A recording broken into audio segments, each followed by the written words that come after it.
Вчера произошло важнейшее экономическое событие, которое ждали инвесторы по всему миру, ведь ФРС провела сентябрьское заседание, после чего наконец-то сделала долгожданную паузу, ведь процентные ставки остались на старом уровне. Это была одна из ключевых встреч ФРС в этом году, потому что именно после нее Джером Пауэлл может прекратить ужесточать денежно-кредитную политику, а для рискованных активов, таких как биткоин, это будет настоящий подарок. Также старший аналитик фирмы Metricsport опубликовал отчет, в котором заявил, что биткоин закроет 2023 год на уровне 37 тысяч долларов, ведь средняя доходность биткоина в четвертом квартале за последние 9 лет составила более 35%. Ну а вот эфир, наоборот, находится в напряжении, поскольку киты и даже сам Виталик Бутерин массово переводят его на биржи для потенциальных продаж, что может очень негативно повлиять на его цену. И в то же время SEC продолжает давить на Binance, а также грозит запретить все биржи, включая децентрализованные. Поэтому сегодня нам предстоит разобрать, какое влияние на рынок окажут эти интересные новости. Всем привет, меня зовут Влад, и вы на канале Coin22. Помимо свежих новостей, сегодня в видео вас ожидает прогноз на цену биткоина, так что досмотрите ролик до конца. А перед просмотром хотел бы сказать, что мы уже начинаем работать над большим видео, в котором я вам расскажу, как экономика США влияет на вашу криптовалюту. Поэтому поддержите нас лайком, и видео выйдет гораздо раньше. За ваши лайки вам огромное спасибо, желаю приятного просмотра, давайте начинать.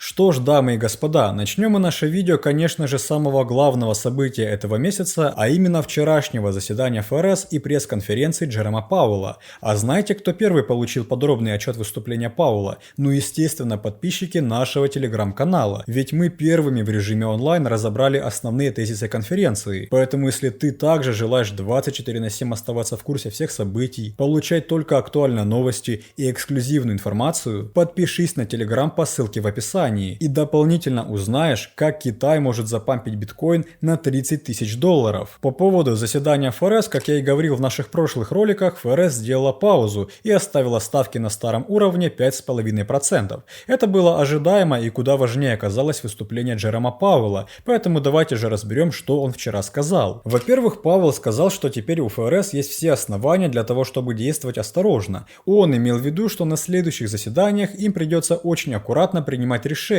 повышать ли ставку или нет, ведь здесь самое главное — это баланс. Также Пауэлл успел отметить снижение роста на рынке труда, который он так долго ждал. И как по мне, это один из главных положительных сигналов на будущее. Еще важным тезисом стала фраза, что ФРС довольно близка к месту, где ей нужно быть. В целом, Пауэлл, как всегда, будет ожидать новые экономические данные, которые помогут ему принять решение на заседании в ноябре. Но то, что на данный момент ФРС не готова продолжать повышать ставки, это уже очень хорошо. Ну а как на это отреагировал биткоин? Реакция биткоина была абсолютно нейтральной, точно так же, как и у фондового рынка, потому что все со 100% вероятностью знали, что ФРС сделает паузу. Сам биткоин больше рос перед заседанием и, начиная с прошлой недели, показал 9% роста, что весьма впечатляет. И если таких положительных факторов, как пауза от ФРС в конце года будет больше, мы явно закроем этот год на положительной ноте. Что касается прогноза, его цена продолжает двигаться ровно так, как я говорил вот в этом и этом видео. У меня даже остались старые наброски на вот этом графике. Как мы видим, биткоину удалось закрепиться выше 26 тысяч, после чего он начал постепенно двигаться вверх, и ему даже почти удалось протестировать уровень 27,5 тысяч долларов. Но все же вот эта нисходящая линия тренда продолжает оказывать негативное влияние на его цену. Поэтому теперь, когда мы более-менее зафиксировались выше 26, следующий важный уровень — это 27,5 тысяч, и только после него биткоин сможет начать двигаться вот к этому ключевому диапазону, где проходит долгосрочная восходящая линия тренда. И положительным сигналом на дальнейший рост станут те самые экспоненциальные скользящие средние, о которых я говорил в прошлых видео.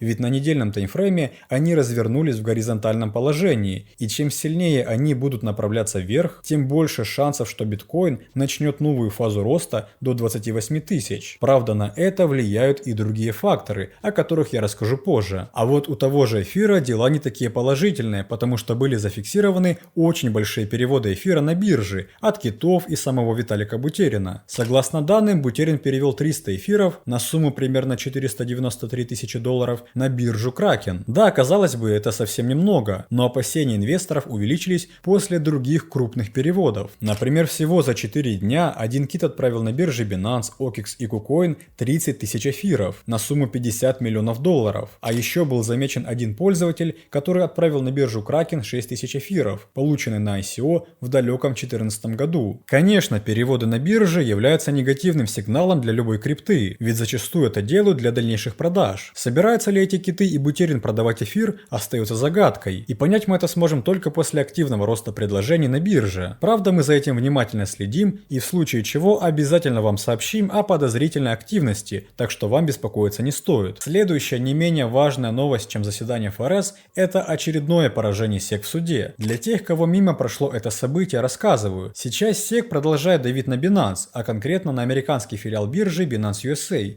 И причиной этого является то, что доступ к деньгам клиентов Binance USA могут получать управляющие основной биржи Binance. На прошлой неделе SEC уже обвинила Binance USA в нежелании сотрудничать с агентством по всем юридическим вопросам, после чего Генслер, наверное, подгорел еще сильнее и пошел в суд с просьбой получить разрешение на обыск биржи и на полный доступ к программному обеспечению компании. И как вы думаете, что сделал суд? Ну, конечно, любезно отказал Генслеру и предложил SEC сформулировать более конкретные запросы о раскрытии информации. И, кстати, именно после этого решения суда крипта начала немного расти. Комментарии CZ по этому вопросу остаются прежними, и он четко стоит на своем, заявляя, что Binance не занималась смешиванием средств клиентов, как, например, это делала FTX. И на днях в Твиттере CZ написал, что Binance USA никогда не использовала Seifu или Binance Custody, подразумевая, что американское подразделение биржи никогда не использовало кастодиальный сервис Seifu, который ранее назывался Binance Custody. Тем не менее, точка в разбирательствах между Binance и SEC до сих пор не стоит, и на данный момент все закончилось тем, что суд назначил повторное слушание